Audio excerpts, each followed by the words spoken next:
Well, good afternoon, everyone, and welcome to the 37th week of our study of A Course in Miracles. As every week, this session is going to come with a lot of passion and just a remembrance of who we are. So, lesson 37 of A Course in Miracles says, "My holiness blesses the world." My holiness blesses the world. And as we notice every week, Jesus is building on the concept that we are holy. And so Jesus says in this particular lesson, let me read it for you. Lesson 37 of A Course in Miracles. I'm just going to read the first paragraph. It says, this idea contains the first glimmerings of your true function in the world, or why you are here. Your purpose is to see the world through your own holiness. Thus are you and the world blessed together. No one loses. Nothing is taken away from anyone. Everyone gains through your holy vision. Jesus says it signifies the end of sacrifice because it offers everyone his or her full due. And he is entitled to everything because it is his birthright as a son and a daughter of God. And that word birthright is so appropriate tonight because we're going to be talking about our birthright as the sons and daughters of God. So Jesus is saying this is the first glimmerings of our true function, that our holiness blesses the world. He says our purpose is to see the world through our own holiness. And I was thinking, like, imagine how different our day would be if we walked around with that intention to regard everything through our own holiness, to greet everyone we see with a smile, to bless the world with our presence, to leave everyone with the warmth of love. So my holiness blesses the world. And today, y'all, we're going to be talking about free will and having the ability to choose. The last week we met, our extraterrestrial friend Zekiel told us, and we already knew this, but he told us that we live on a free will planet, that our futures cannot be determined by anyone because only we can create and manifest that which we choose to experience. Nobody can say your future is going to be this. Nobody can say your future is going to be that. This is why many people, when they go to people who are intuitive and they try to delve into the future, it's not always accurate. It doesn't always come to be. Why? Because our energies, our intentions, our belief systems, and every moment we are creating, this is a free will planet. So that's why I find it appalling that many of us are being told that we will lose our jobs, or that we cannot eat at restaurants, or even pursue postgraduate degrees if we do not do a certain thing. And we know what that certain thing is. And the fact that I have to talk in code is indicative of the environment that we are in, that we are being highly censored. We can't even speak our truth in plain language. We are being strong-armed, handled, bullied even, to do something that does not resonate with some of us. Fear is being used as the tool to push us into compliance. What seemed to be so loving at first, here, take this. This is the solution. This is going to save your lives, has transformed into something that feels very different from love. And now we're being told, you will take this. You must put this in your body, or you will not be able to enjoy the liberties that others have who have complied. So that makes me question, was it love to begin with? Was this solution cultivated out of an abundance of care and concern, or control? We are currently in an environment, my fellow light beings, where we are being treated as cattle. We are being told what we must do with our bodies if we want to move about this world freely. People who have no medical license, no authority over health matters, have been empowered to attempt to force us into injecting something inside our bodies, or we will suffer the consequences of losing our jobs. This can be the most disempowering times we have ever experienced in our lifetime, if we allow it. If we allow it. I looked up what a cattle prod is, because, that's how this kind of feels to me. Like we are being pushed and poked to do something as one would treat cattle. And according to Wikipedia, a cattle prod, also called a stock prod or a hot stick, is a handheld device commonly used to make cattle or other livestock move by striking or poking them. An electric prod is a stick with electrodes on the end, which uses a high voltage, low current electric shock. I wasn't even aware of this. To make cattle move.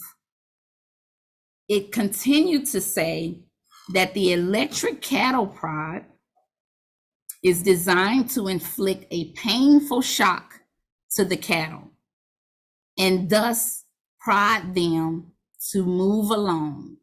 The pain, it says, stimulates movement. So for those of us who have not moved on this request, right, who can't quite contend with this concoction that has been so persistently pushed on us, doesn't this feel exactly like how we're being handled? Does it not feel like a shock to you to be told by your place of employment that you will be fired if you do not submit to a medical injection? Doesn't it feel like a blow to you to be told that you cannot eat at a restaurant because you have not overrode your internal guidance system to give in to fear?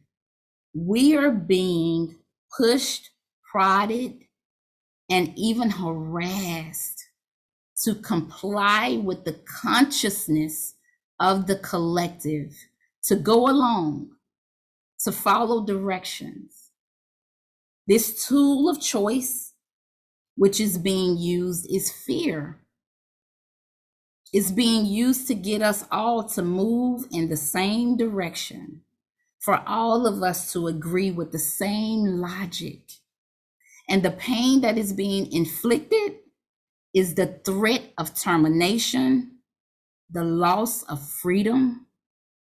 As long as we are all moving in unison, falling in line, then we are easily managed. As long as we are afraid, our intelligence drops when we go into fear, and we no longer rely on our own intuition.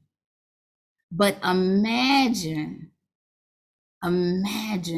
if instead of the cattle all going along in one direction, if they all decided to scatter and disperse and run in different directions, if they all chose to go along their own path, then they could not be easily managed. The person holding the pride, wielding the fear, would not be able to chase all the cattle at the same time. There will be some who will be able to experience their freedom and their divinity. This is not a call to resist anything. This is not a call to resist. This is, however, a call to remind everyone that we are divine beings of light, and that your highest decision for yourself and others is born out of love and not fear. First, out of love for yourself, and then out of love for others. This is a call to remember who we are, that we are all sons and daughters of God, and that we have agency over our bodies to choose whatever route we would like to take without fear or coercion, regardless of any of our individual positions on this topic. It is important that we all do that which resonates with us. And we should have the freedom and the space to choose without fear being the motivating factor when making our choice. That our decision to choose what to do with our bodies is our own. What does this have to do with the Course in Miracles, you ask? This has everything to do with A Course in Miracles. I have said before on this platform that A Course in Miracles was written 50 years ago for this time right now. Jesus knew this was coming. And so this book, Jesus often says, that I'm not making this up, this book was written about 50 years ago for this time right now. Jesus knew that we would need to have the ability to free our minds from the chains of social conditioning, that we would need the ability to break away from the fight, flight, or freeze mode that we go into when we are afraid. This mind clarification course, because that's what this is, allows us to take ownership of our own mind so that we can stay above the vibration of fear and make sound, loving decisions that will not only serve us now, but will serve us in the months and the years ahead. So in A Course in Miracles, because it is important that we are able to go to A Course in Miracles for guidance. And I'm going to remind everybody to please mute yourself. I'm hearing a little bit of feedback. But in A Course in Miracles on page 306, paragraphs 1 through 2, I'm going to read the first paragraph, y'all. This is titled Littleness versus Magnitude.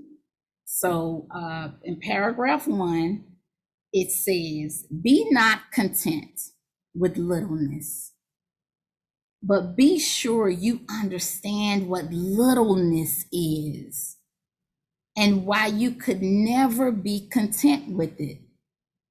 Littleness is the offering you give yourself. You offer this in place of magnitude, and you accept it. Everything in this world, it says, is little because it is a world made out of littleness. And the strange belief that littleness can content you. He says, and the strange belief that littleness can content you. We won't be satisfied with littleness. He says, when you strive for anything in this world in a belief that it will bring you peace, you are belittling yourself and blinding yourself to glory. Littleness and glory are the choices open to your striving and your vigilance. You will always choose one at the expense of the other. So Jesus says either we choose littleness or we choose magnitude, and we will always choose one at the expense of the other. He says, do not be content with littleness. So I'm going to read paragraph 2. Jesus says, yet what you do not realize each time you choose is that your choice is your evaluation of yourself. Choose littleness and you will not have peace, for you will have judged yourself unworthy of it. And whatever you offer as a substitute is much too poor a gift to satisfy you.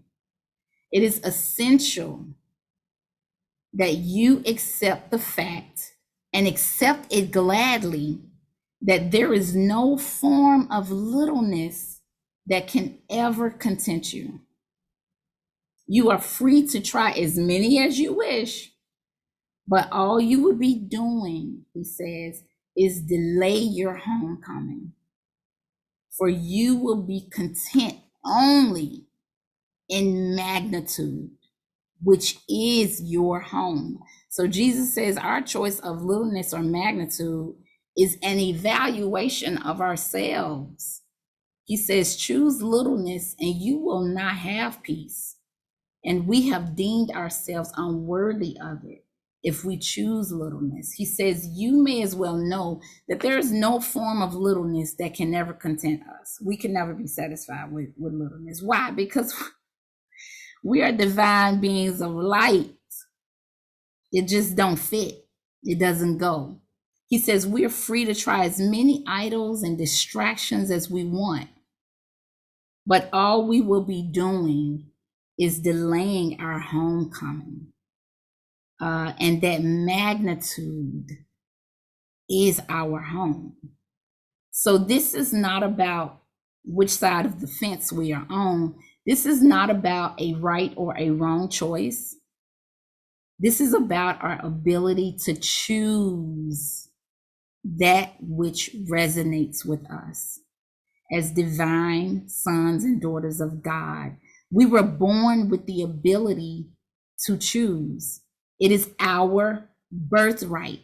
That's that word again that Jesus used in this lesson. It is our birthright, our agreement, our soul contract with God, that we would come to a place where we can express our sovereignty and freedom to choose over and over and over again.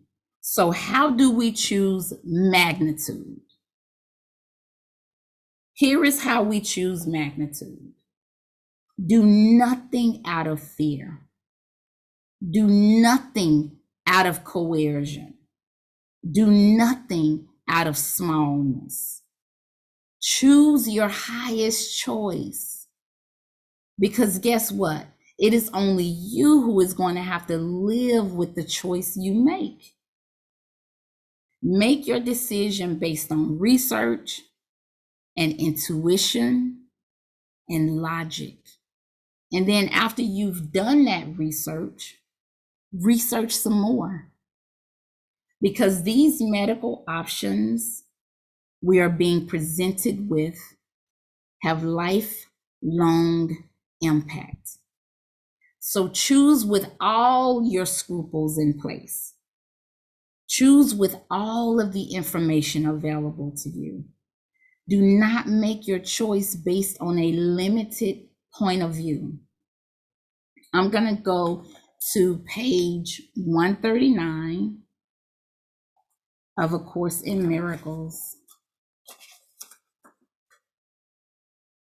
where Jesus talks a little bit about ego. So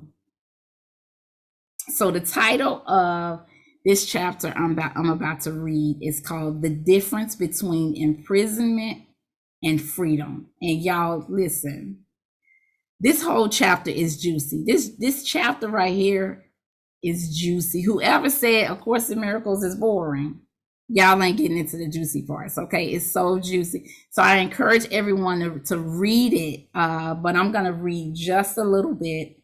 I'm going to start with paragraph 1, sentence 4. So paragraph 1, sentence 4 on page 139 of A Course in Miracles says, the ego does not know what it is trying to teach. It is trying to teach you what you are without knowing what you are. It is expert only in confusion. It does not understand anything else. As a teacher, then, it says the ego is totally confused and totally confusing. Even if you could disregard, it says, the Holy Spirit entirely, which is impossible, you could still learn nothing from the ego, because the ego knows nothing. I feel like that's my favorite sentence in A Course in Miracles. The ego knows nothing. He says, is there any possible reason for choosing a teacher such as this? It goes on to say, does the total disregard of anything it teaches make anything but sense to you? Is this the teacher to whom a son and daughter of God should turn to find himself and herself? The ego has never given you a sensible answer to anything, simply on the grounds of your own experience with its teaching. Should not this alone disqualify it as your future teacher? So Jesus is saying, the ego is a poor teacher. It doesn't know who we are, right? It's trying to tell us who we are, but it doesn't even know who we are. So he's saying that the ego knows nothing. So I'm going to go to paragraph 3, y'all. So paragraph 3, it says the ego cannot teach you anything as long as your will is free. I'm going to repeat that. The ego cannot teach you anything as long as your will is free, because you will not listen to it. It is not your will to be imprisoned, because your will is free. That is why the ego is the denial of free will. So the ego doesn't like us having free will, Jesus is saying, because as long as our will is free, as long as we have free will, we do not listen to the ego. That is why the tactics that are being used are tactics of fear, because as long as we are afraid, we go to the ego for direction. But as long as our will is free, we don't go to the ego for direction. Check this out, y'all. Check this out. It says, this is in paragraph 3, sentence 4. It says, it is never God who coerces you, because he shares his will with you. It is never God who coerces you. So coercion is basically of the ego. If anything is being forced on you, that is not of God, y'all. It's not of God. It's not the way. It's never God. So that's plainly written here. Many of us have grown silent right now. You know, we're not sure how to navigate these harsh waves we are experiencing. It's very disheartening how we are being prodded along. But in your contemplation, consider the guidance that Jesus has for us. On the bottom of page 57 of A Course in Miracles, it says, be patient and know that the outcome is as certain as God. Be patient and know that the outcome is as certain as God.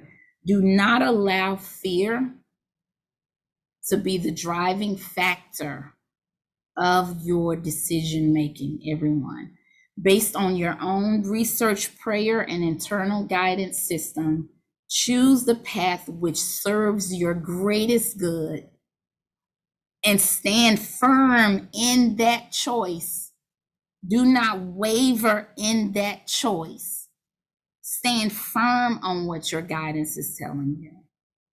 And if you're being told you must do this and you must do that and you must do this in order to keep your job, you know what? Do it. As long as you don't do the thing that you know is not right for you. So I love you all. I love everyone. And this is a process of us going higher. I love y'all. And that is it. That's all I have. Hey, Wow. Takima. Hi, everybody. Loretta, that was wow. Just wow. That was beautiful. Thank you. That was beautiful. I love how you presented it and the information. My God. Yes, I just wanted Good. us to have a reminder of who we are. We're being Yes. bullied right now, I feel. Yes. You know, we're being bullied, and I encourage everyone to just hold on. It will not be like this forever. This That's right. too shall pass. Yes. Yes. Wow. The way things are being done cannot be sustained in this way. So